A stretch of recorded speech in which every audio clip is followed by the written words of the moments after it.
Hello there, ladies and gentlemen, and welcome to another episode of CookieCast.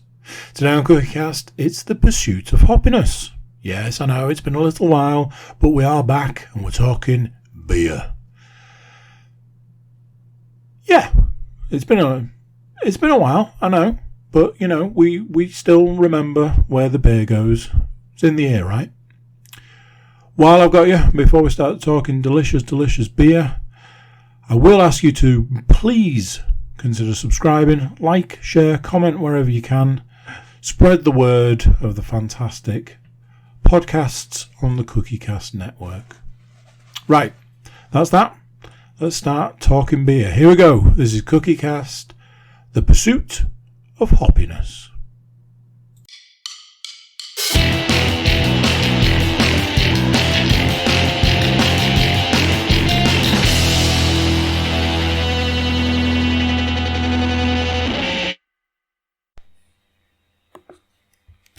Recording in progress. Recording in progress. And something that I wouldn't often say, but I'm going to break that now by saying, Matthew, it's over to you. Well, hello everybody and welcome to how does this go?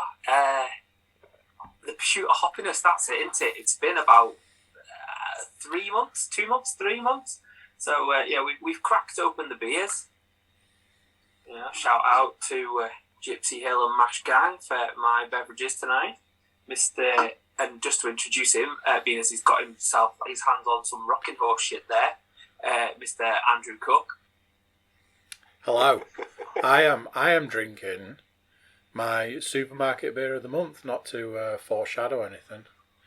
Like I said, rocking horse shit. And then also joining us is Mr. Stuart Woodmansey. That looks like he's got some hoppy loveliness there. I do indeed. The Mission Strata CY21 from Wylam, and yeah, very good. Hello. Very good. A little bit tasty midweek treat. It's obviously we're missing Mr. Paul Williams, who's normally with us. Hopefully he's all right, getting well soon, all that kind of thing. So let's crack on with our, we'll say beer of the month or beer of the past few months, if you want. Stu, do you want to set us off? Yep, because it has been a little while, I am going to be very greedy, and I've actually got two on the list. I could not split between them. I thought I was being greedy because I was like, oh man, I've got two. I don't know what to do. But I was like, I'm going to have to go in on the two because of the two, I'm like, I can't pick. Like, you all, if you've listened to this before, you all know that I enjoy a dark beer. And, no surprise to know that both of them are dark beers. So, one of them was the Brew York. In fact, both of them are from Brew York. But one of them was one of the Christmas specials, which was the Nightmare of Brew York. 9.8% peanut, pecan, maple and vanilla imperial stout. Oh my god, that, like, I'm not exactly Mr. Festive, but that was Christmas for me. Drinking that beer was phenomenal. Every single bit of it, you could distinguish between the peanut, the pecan, everything. It was incredible. I got one can of it, which was out of the advent calendar, and failed to acquire any more. So it was made even more special, I guess, by the short supply of it. Tried to get some after the event, no dice. Everywhere had sold out of it. Brew York themselves, all the local bottle shops just could not get hold of it. So, no prizes again for a little bit of foreshadowing, guessing that may make an appearance later in the podcast when we talk about rebrew. My other one was part of the barrel aged series, the Brew York State of Mind, and it was the, for legal reasons, now named HYG. It did have a picture on the can of a man that may or may not look like a character from a certain film with children and pirates from off of the 80s. But it was a bourbon barrel-aged peanut, caramel and marshmallow milk stout, coming in at 10%. Holy shit. That stuff was incredible. Like, just... It was just like alcoholic Snickers. It was just insane. And the original one that they've done for the last couple of years, not really, weirdly, not a patch on the barrel-aged one. The barrel-aged one, to me, was far superior. Really, really enjoyed it. Can't say enough about those two beers, really. I will give one little shout out, though, the special mention to Azvex, because those beers I had over Christmas, New Year, coming into to 2022, we're running them very close. I haven't actually had my stouts from there yet, but everything that I had from there, whether it was the pale ale, the IPAs, whatever, also pretty damn good. So I'd expect, if they carry on that vein, Azvex will probably make an appearance in my beers of the month at some point in the future. Oh, right then, Andy, being as you've been giving us spoilers for beers of the month and stuff like that and being greedy with them, let's hear yours. So, it's a little long-winded if I'm honest, but I'll endeavour to keep it interesting. Obviously, I am an alcohol-free beer drinker, but that doesn't stop me getting excited about new alcohol-free beers, or certainly ones that I've not tried, things like that. I like to try and order new ones or ones that I've not tried. And recently, not one, but two companies released new alcohol-free beers. I almost immediately got all over one of them because I was like, well, that looks delicious. And especially for Matt, it's the Holy Faith Northern Monk. Now, there was a problem. I went in the fridge to find my can earlier so I could take a picture of it, and realised I've absolutely drunk one of the two that I recently purchased. And the other one was in a box, under a bag, under another box. I was like, balls. So I was like, I'll just get a picture off the internet. But in my haste, I've realised that I haven't got an actual picture of what it looks like in the glass. Because it looks amazing when it's poured. It's a hazy pale ale, 0.5%. It's lovely. It looks amazing when you pour it. It looks kind of like thick and creamy while still holding like what you'd expect to be hazy colour and like the pale. And it is delicious. The other one, now this one snuck up on me. I saw Brewlo had released two new ones.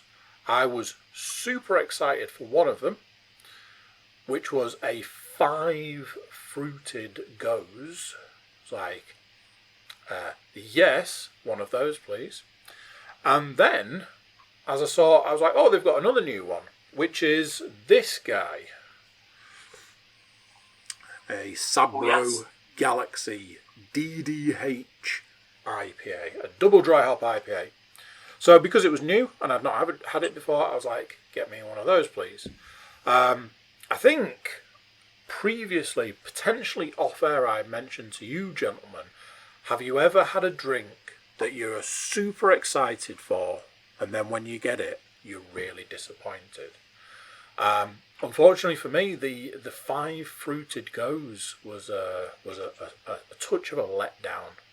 I was probably expecting more than what I got, and that might have affected my decision on it. So that was that. I was like, oh, that's a shame. That's disappointed. Cracked open this guy, this guy. That is me actually holding the can. Cracked open that guy. Wasn't expecting earth-shattering beer. And boy was I wrong. That is hands down one of the nicest beers I've possibly ever drunk. To the point that I think I had 2 in the order that I originally placed. I've since ordered more beer, and I ordered 2 more. I made sure to order 2 more of those because they are delicious. So, yes, a little bit greedy, but it has been a while. So those are my 2 beers of the month plus. Excellent. Well, I've got 2, and I'm going to give a little mention at the end to kind of feed into our brewery of the month. Right. So the first one I've got is I've kind of trawled through the kind of thing. There's been after whinging about things privately, I've actually had quite a good few months of beer. But the ones that have stood out for me is the Northern Monk Patron Project, which always generally produces excellent beers. The Thought Bubble, which is they're doing a series of beers with, I think, a comic book illustrator, I think. So this is a double dry hopped IPA. It's 7.4%. And that is it right there. Was that Judge Dredd? Yep. Is it? Yeah. That's awesome. It's sold out within minutes as well. So I managed to, I got that, I don't know, I picked it up at one of the bottle shops near to us. It was just there, and I was like, oh, that's interesting. I'll take that one with me. It's just really good. It's really, it's really kind of like, it was juicy, it was thick, it had that really nice kind of taste to it, not too much hop burn at the end. Some really good double dry hopped IPA, really nice to drink. The second one is probably no surprise, and if he was with us, Mr. Williams definitely would have picked it as well. Is and I have to go onto Untapped to get this one. If I think, or maybe I took a screenshot of it. I've not got a picture of it. It is the Coffee Poached Pear Praline Crumble Smoothie Sour from my brewery of the year last year, Vault City. Just, it's just an absolutely awesome beer. It does all of those things that it says. So it's got a lovely kind of coffee finish. It's got a pear kind of start to it. You can taste the kind of praline crumble in there as well. It's kind of got a nutty kind of taste to it. And it just went down so easy. We had a glass of it in the Trembling Madness. And then we had 2 of their little kind of growler fills to take home with us to drink after that. And then I got a bottle of it the other day just because, I was like, well, I don't want to miss out on having that again. So yeah, the Coffee Poached Pear Praline Crumble from Vault City. There it is. Magnificent. And then, just as a little kind of shout out to it, me and Stu shared a couple of beverages when we went down to visit a few weeks ago, and I'd been saving up a Wylam Imperial Double Stout called Summon Up the Blood. That is on my sheet here as well for later. It was a bourbon barrel aged from Heaven Hill. It was just it was very, very, very good. Those, I can't remember the different stouts that we had. Well, I can remember the different stouts that we had. They were all very thick and fantastic. But yeah. So that was it. So yeah, Ryan, shop beers of the month. Well, should we go to Andy because he's sort of let the beans spill his already? I thought, seeing as it was going to be my shop beer of the month, this guy right here is, in fact, the not very often seen alcohol-free black stuff. It's the Guinness. Do you find when you've opened it, it's a little blast back to like early 2000s because the can has the old John Smith's widget deal going on? Yeah, Honestly, I'm a sucker for anything like that. So I knew there was something going on because when I had the cans, I was like, I'm sure there's something in there. So when You know what? It's like it's the adult's version of a Kinder egg. Yeah. It's like it's got a toy inside. Yeah. So I cracked it and I poured it, and then I just kept shaking the can. And I was like, it's got a widget. So yes, it has a widget. I challenge. Now, hang on a minute. Now you've got to finish the rest of the song. Now, Jack B is very disappointed. Widget. It's got a widget. A widget. It has got. I challenge anybody to find something more beautiful than pouring a pint of Guinness and watching it settle. That effect that you get from that sort of that Guinness settling. Honestly, you know how they do like at Christmas, they do where they have like, you can put a fireplace on YouTube and it's just like fire going. They should just put a pint of Guinness that just never quite settles. Soothing. It's very soothing. So how tempted were you to try and pour yourself a little clover in the? Yeah, I had that as well. There was a point I was like, I wonder if on the next one, I wonder if I can get a little shape going, and then obviously forgot. What's interesting for me, and it's something that I have shared with you gentlemen off air, is it's a bit of a double-edged sword because I really wanted to try it. And every time I went to the shop, they didn't have any. Every time, there was a point in time where I'd seen a woman in Sainsbury's with a trolley full of the stuff. I was like, they've got it! And then I got to the aisle and I was like, well, I guess she bought all of it then. He's got it! That's cool. Stuff like that. So I've been after it for ages. The irony being is all of you guys had tried it and I'm like, I'm the non-drinker over it. Finally got it. Finally tried it as well. Like they've priced it bang on as well. Whenever I've seen it, the very rare times I've seen it, it's essentially £1 a can. Yeah, £4 for it. I bought a 4-pack and it was £4. I'm like, you can't go wrong there. So I got them home, got them in the fridge, made sure they were nice and cold. Cracked one, took a sip, and was transported instantly back to Dublin. Where not only was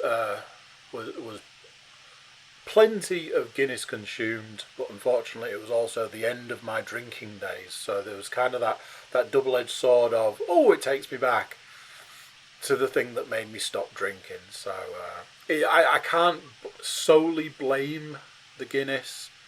I imagine it was more to do with the whiskey and Guinness combination. And the 12 plus solid hours of drinking. You know, any of those things could have been it, but it's hard to say things like it tastes exactly, for me, what I remember Guinness tasting like. It's absolutely bang on. I'm going to say something controversial here. It tastes better than canned Guinness. I would rather drink cans and cans and cans of the 0% Guinness than I would drinking the normal stuff. You know, whenever you get a can of Guinness, you're kind of like, it's not as good as any other stout or porter I could get elsewhere. It's not as good as the stuff out. It's not as good off the draft, and it's definitely not as good as the stuff you get in Dublin, which wrecks any kind of Guinness drinking. Just for anybody thinking, I'll go to Dublin because I really like Guinness. Prepare to have Guinness ruined for the rest of your life because.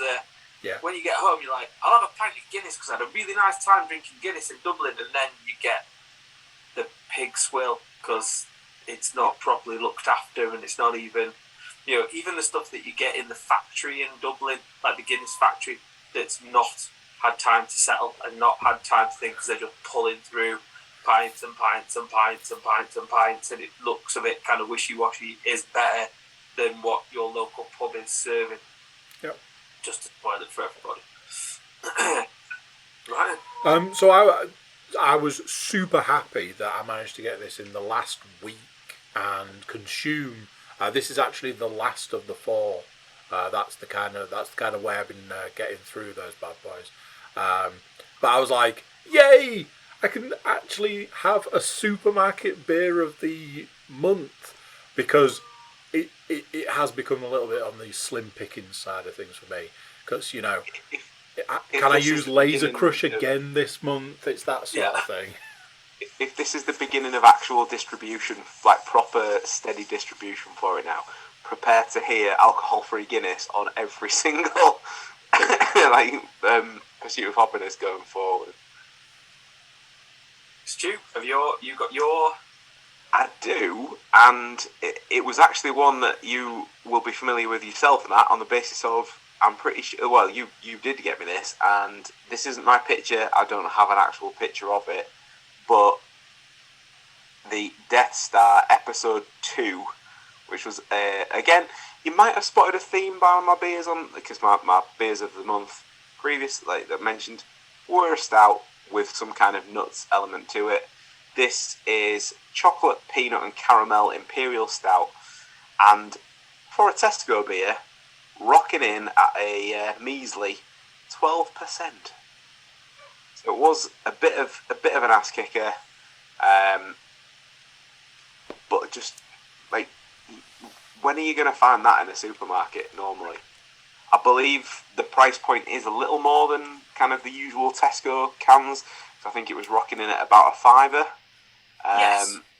But for a 12% beer, if you know,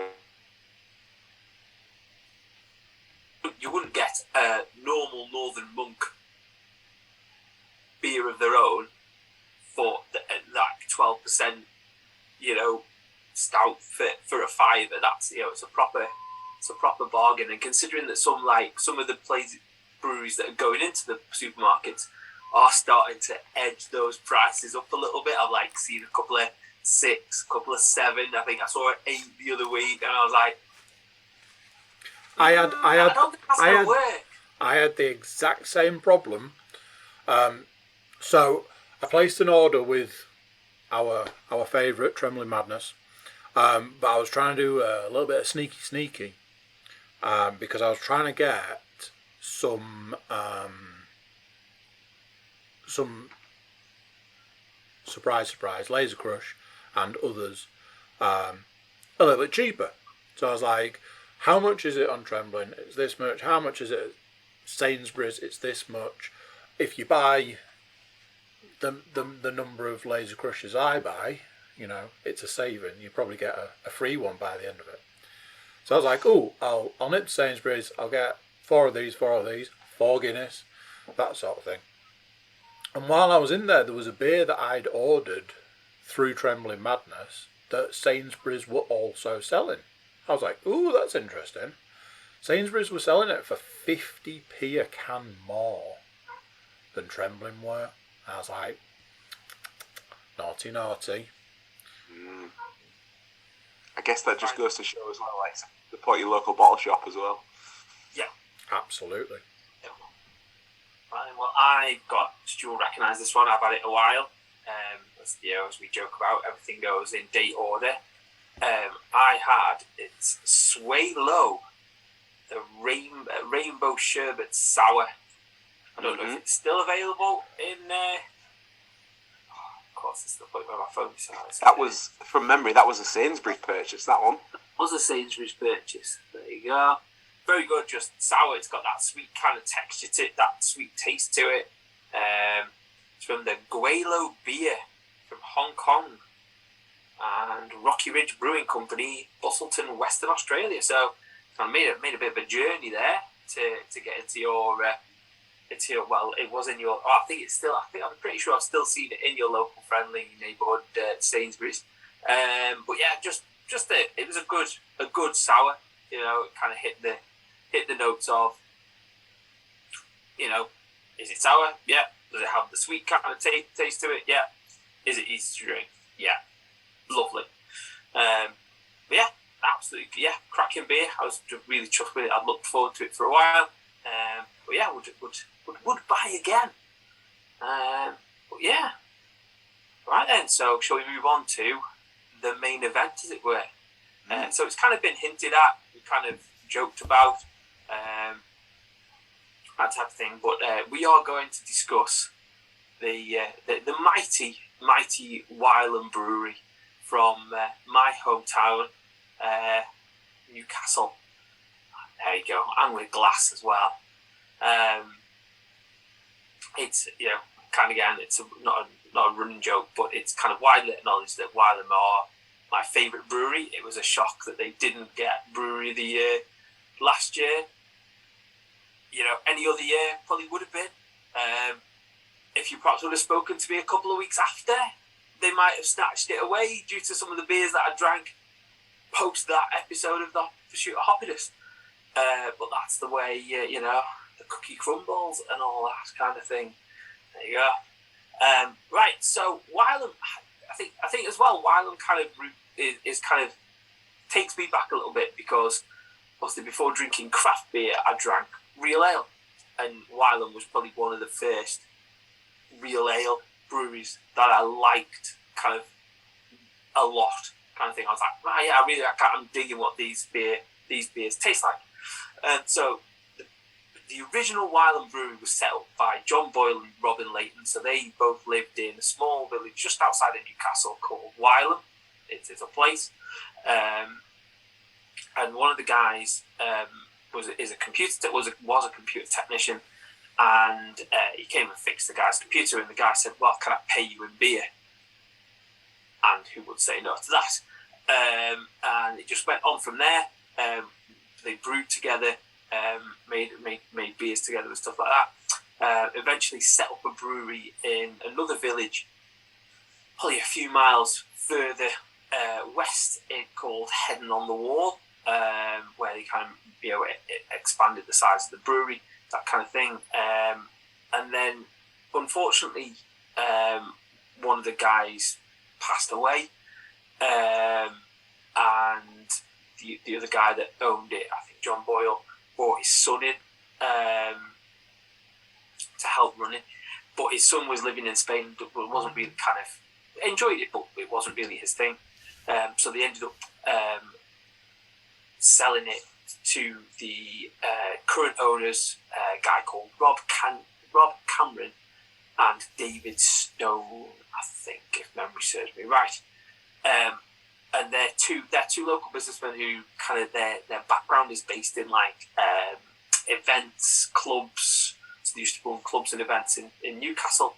They then bought pubs, and then eventually moved into buying Wylam when it came available, because they enjoyed their beers.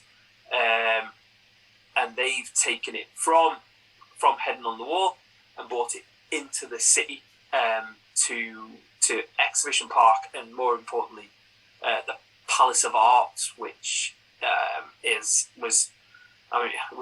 me and Helen joke about it, because when Helen first came up to university, my wife, it was a military museum. So this guy just kept all his military memorabilia in there. You could pay a small amount of money to go and walk around this very eclectic collection of military kind of thing. And then once he moved his stuff out, it just fell into disrepair.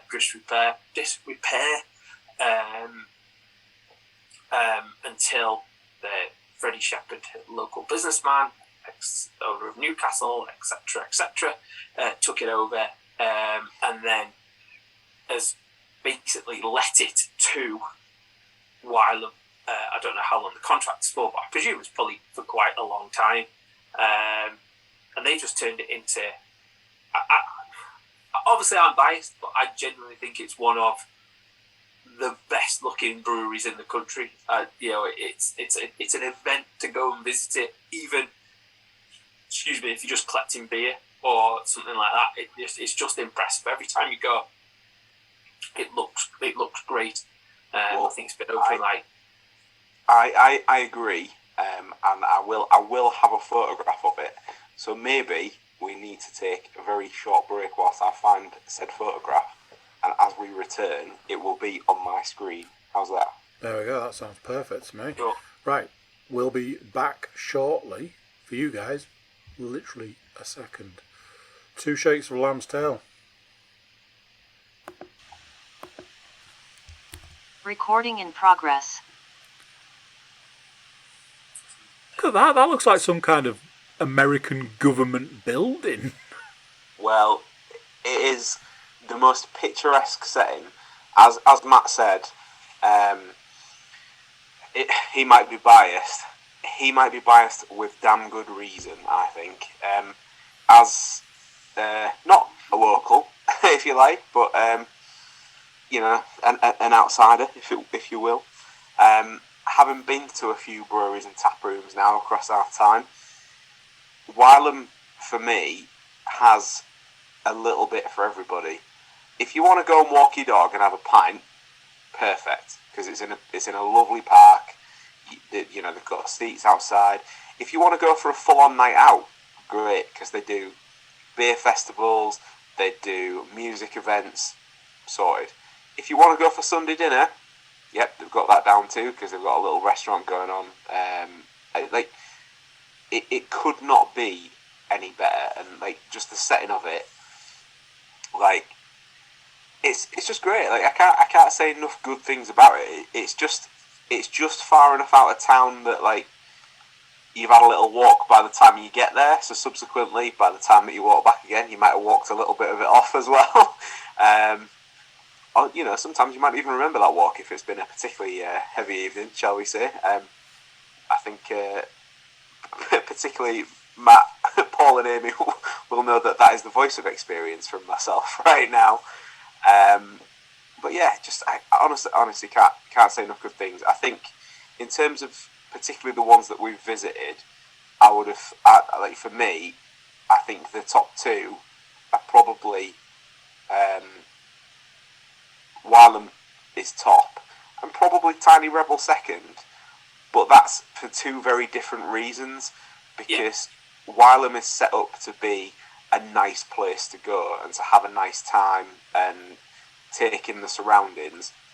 Tiny Rebel is just set up to essentially be the commercial machine that kind of they now seem to have become, and that's fine. I'm fine with that, but it's if you go to both and you are expecting to have the experience that you get at Tiny Rebel at Wylam, that ain't going to happen, because Wylam to me feels probably more homely and just a general nicer vibe.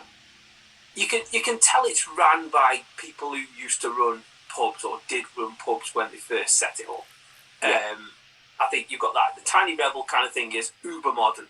You know, it looks modern. It looks like, I don't call it a Death Star, but it's kind of got that kind of like it's beer kind of thing, and it's got the big, you know, you've got the gas tanks outside, and they're painted with their livery, and it's, you know, you go in and it's all steel and clean and kind of all that type of stuff.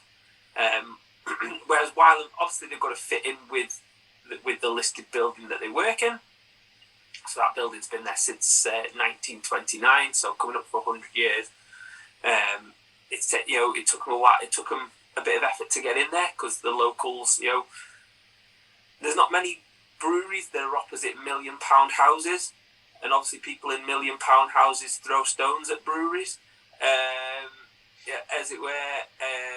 But they kind of worked midweek whiskey, whatever. But they work through it. You know, they put on concert events there. You can get married there. You know, we talked about, you know, they have the pizza event.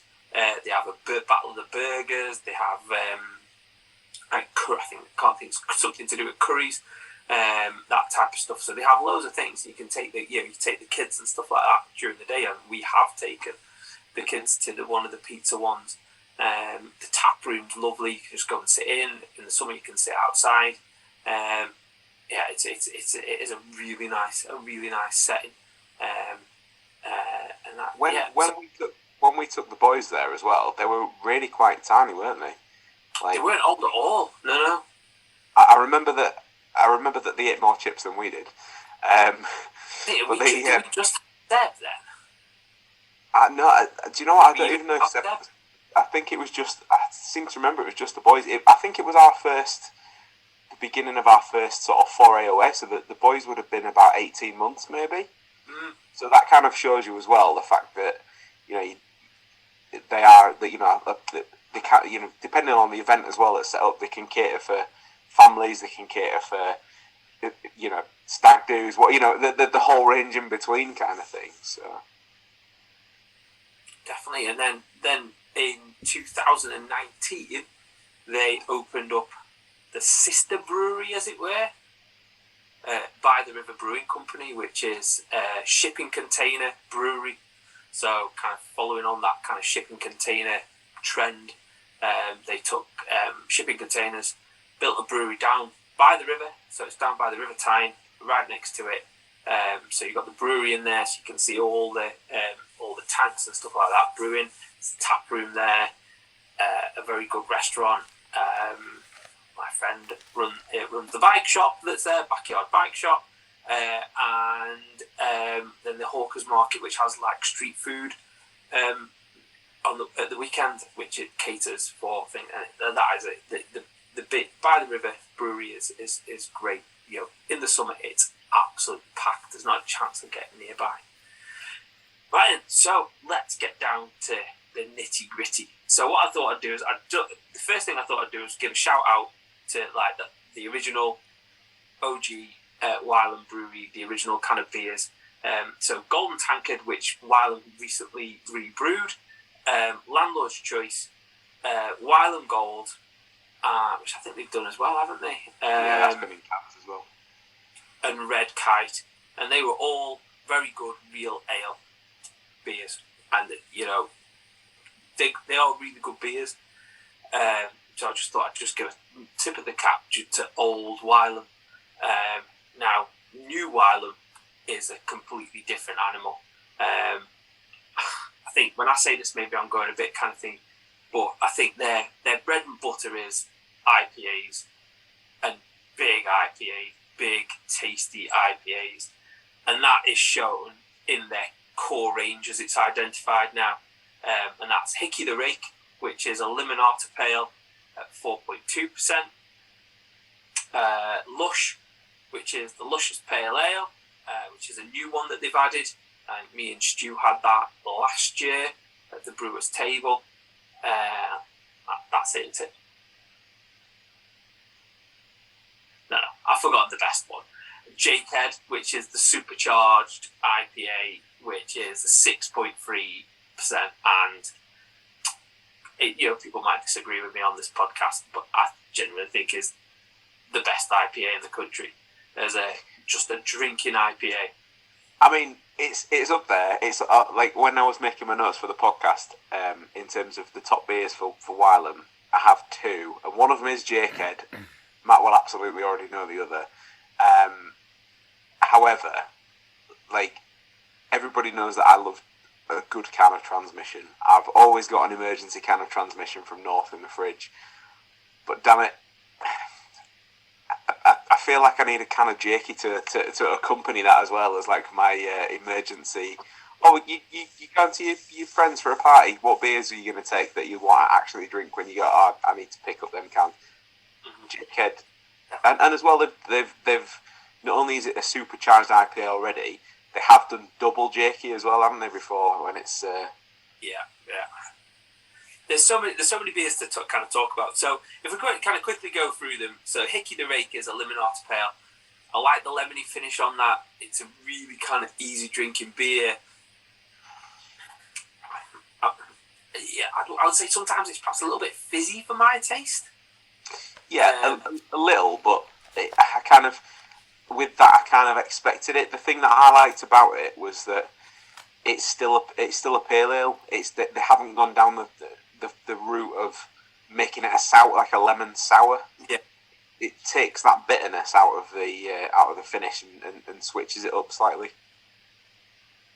And then Lush that we had there is it's really, I think kind of, it's been a while since I've had it, but it's really good. It's kind of got tastes like probably a 6%, maybe even 7% pale ale, but is actually a 4.2%. It's really kind of thick. It's kind of juicy, really good. And then when it comes to talking about, there you go. I think and then coming back to Jakehead, I just think it's got everything that you want from an IPA. It's got kind of juicy kind of thing to it. It's got a nice kind of burn to the end of it. It's really easy drinking. Probably too easy for a 6.3%. It can kind of ruin your life if you have too many of them. That type of thing. But I was surprised because I thought these two beers were in the core range. Obviously, they've taken them back out again. But they've got the cold condition. There it is. That's it. Good stuff. The two regulars. We've got the cold condition, which is a Pilsner. It's like 4.8%. And I think it's Wylam does lager would be my kind of thing. So it's quite hoppy. But it's the usual kind of thing with lagers and stuff like that. It's just too fizzy for me. That's my only criticism of it. It's not really kind of thing. That was originally a collab with Don Zoco, a brewery from Hartlepool. And then the other one is Macchiato, which is a coffee porter at 6.5%. And that one's good. Very good on on tap. I would say that's when I think I've had that one the most on tap. I don't think I've had too many cans of it. I'm the other way around with that one. I think I've had it mostly from can. But again, they've done an imperial version of that as well. So like everything they do, they'll stick it at a level to begin with, and then seemingly think, right, how can we ramp it? Okay, yeah, let's just double it, and they just go for it. The stuff they do with some of their beers is insane. The macchiato thing, for me, because I think it was kind of like a coffee hazelnut kind of effort. It's definitely more coffee than the hazelnut for sure. But, it has like a really nice sweetness to it, so highly recommended.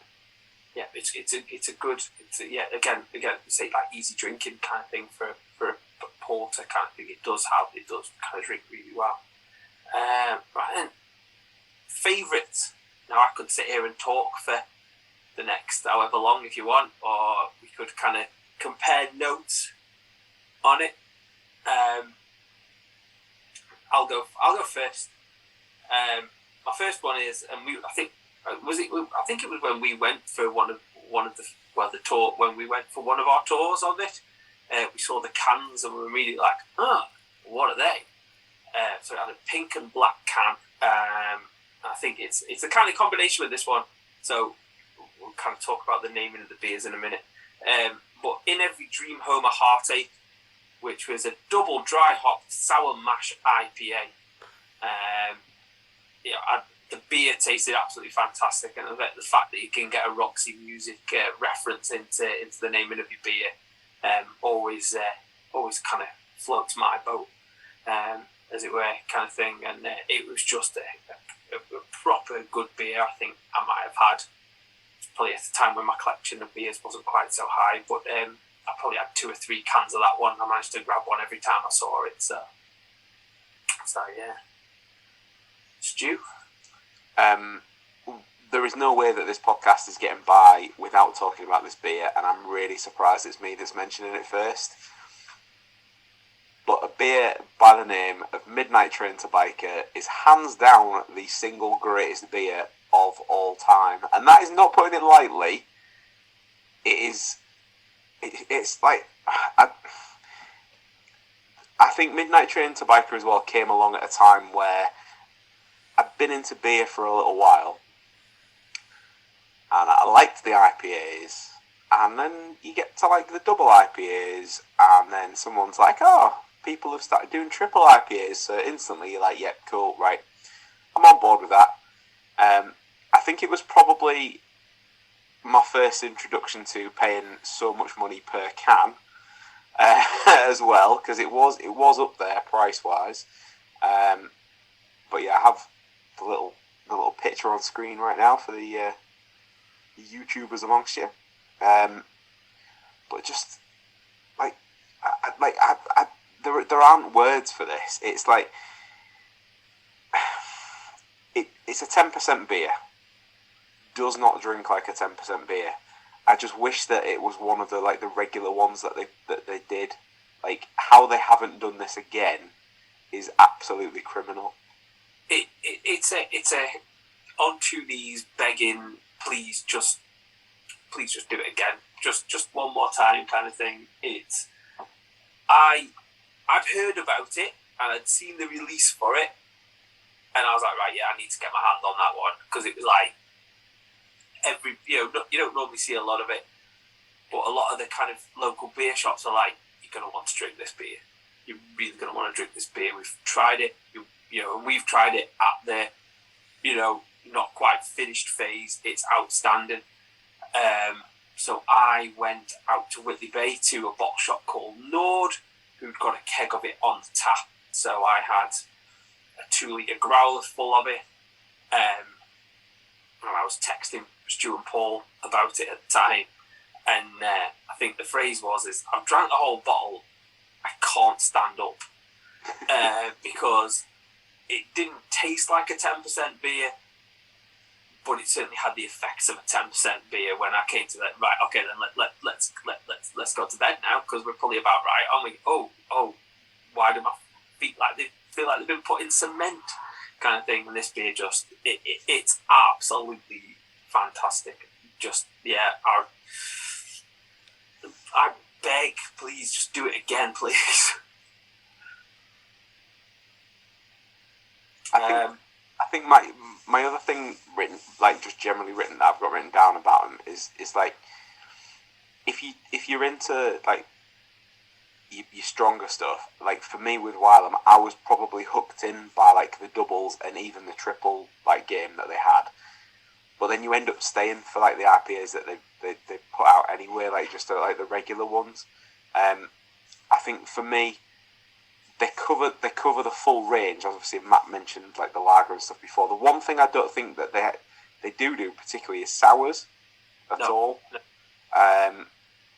But as much as they excel at the IPA stuff, the heavy hitting stouts is where it's at as well for them. Obviously, Matt mentioned earlier on the Summon Up the Blood, bourbon barrel aged 13.5%, aged for 8 months in Kentucky bourbon barrels, just unbelievable. Just that's one of them ones you'll have heard us say a lot by now. Oh, it doesn't taste like this percent. It doesn't taste like that percent. This one absolutely did, and we split one between us, didn't we? It was one of them ones where you get them very often where it's it's barrel aged in whiskey, and you kind of all right, and here we go. It's kind of like the brute IPA kind of things when you get that, and you think, right, yeah, I'm gonna have to really find this whiskey, and you took a sniff of it, and you're like, whoa, okay, then yeah, that smells more like whiskey than it does like a stout, and then you took a sip of it, and it was like, oh yeah, it tastes like it. Oh, it's also got the burn of a whiskey as it goes down the throat as well, kind of thing, and it was just. Yeah, that was a really special beer, that one. Considering it had been in the fridge a while as well, kind of thing. It's kind of it was released quite a while ago. I seem to recall that was around during that Brewers Table event that we went to, and that must have been getting on for 8 months ago now, and we had it about a month ago. It was out before that though as well. Right. I think I've had it in the fridge a good year or two maybe. It's been a while. But yeah, kind of looking at some of the more recent ones. The Betty the Bat Triple IPA, 10.5%. That was a cracking. That's the closest to Midnight Train to Biker that I've had without having Midnight Train to Biker. And just a little kind of nod to James Williams, who kind of gets a mention out of this. The Greyhounds Don't Like Jazz sour IPA, which is probably the closest kind of thing to a sour that they've done. I thought that was a really good sour IPA, 7.1%, but kind of tasted absolutely fantastic. And then just one last one. I had it again. I think I might have got this on tap because I think it was just shared around the local breweries. I think originally it should have been done at By the River, but they hadn't quite got everything finished and sorted.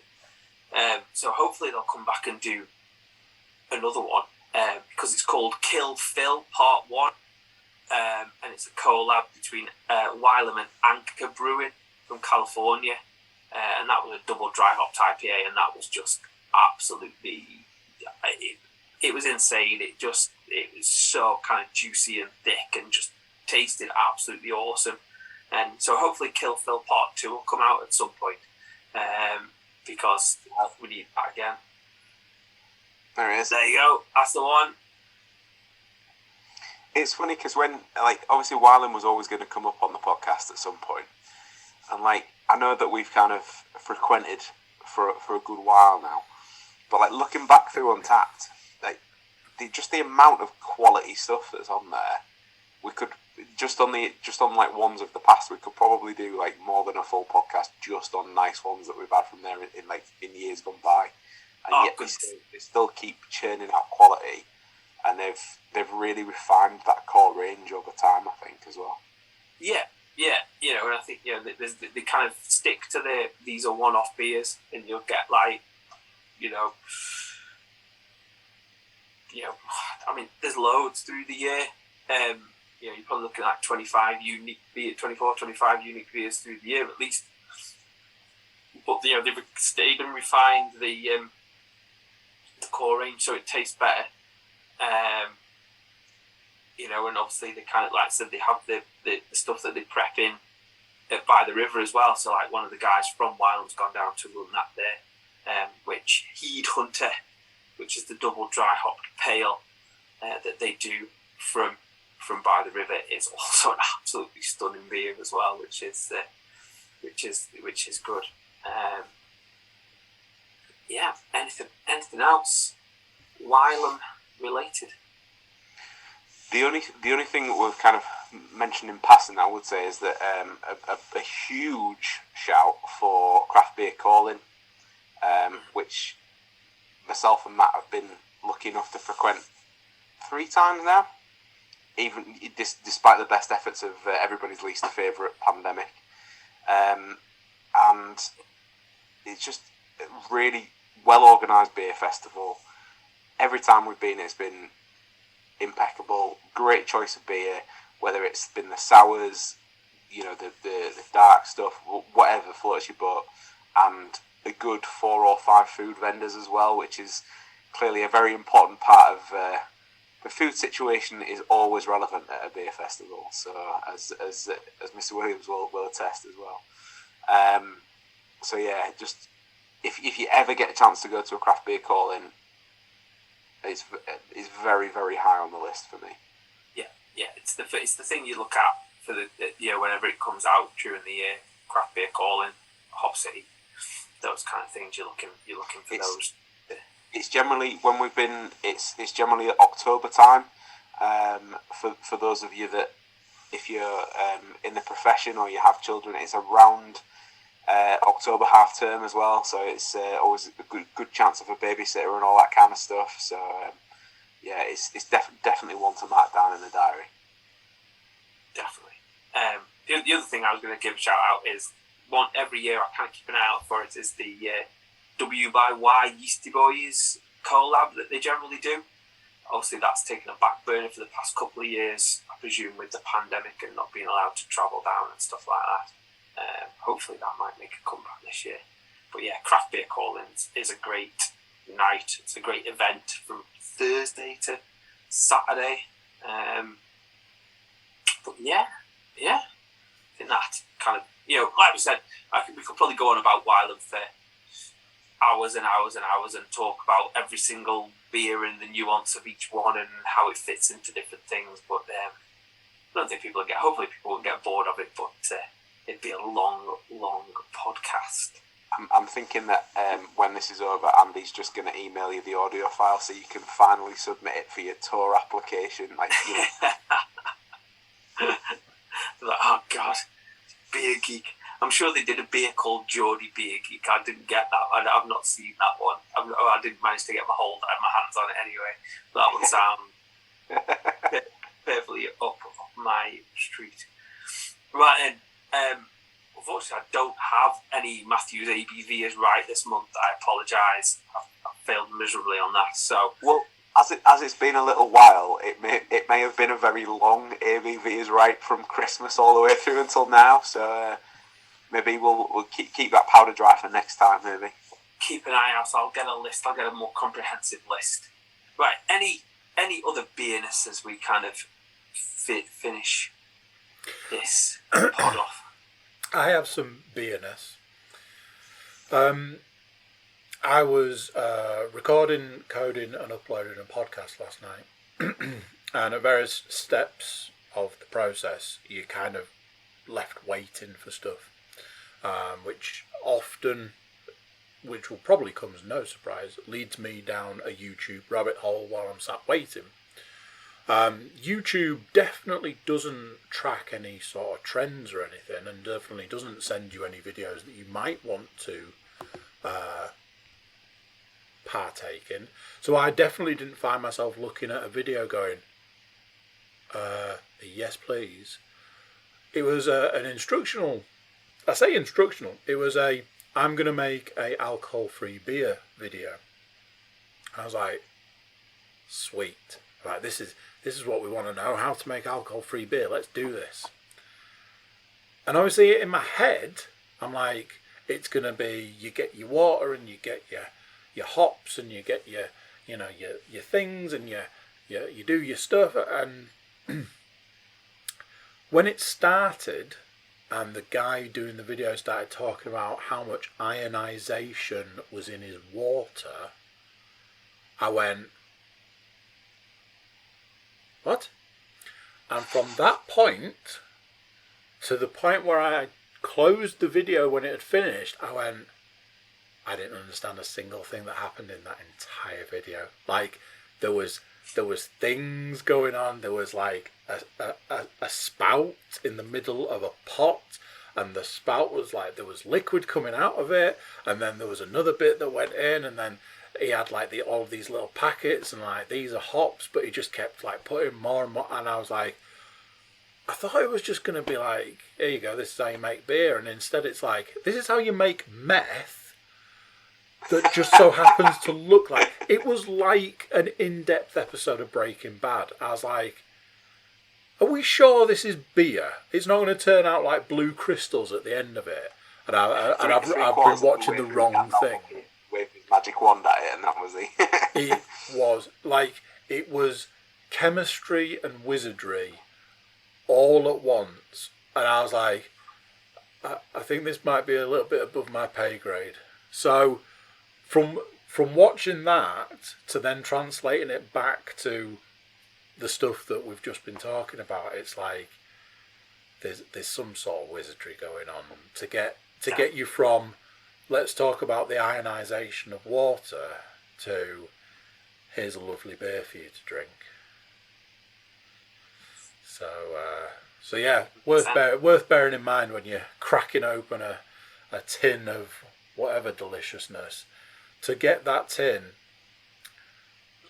an animal was sacrificed, that's for sure, and a soul was sold, and yeah, Walter White made some money off it, and all of that.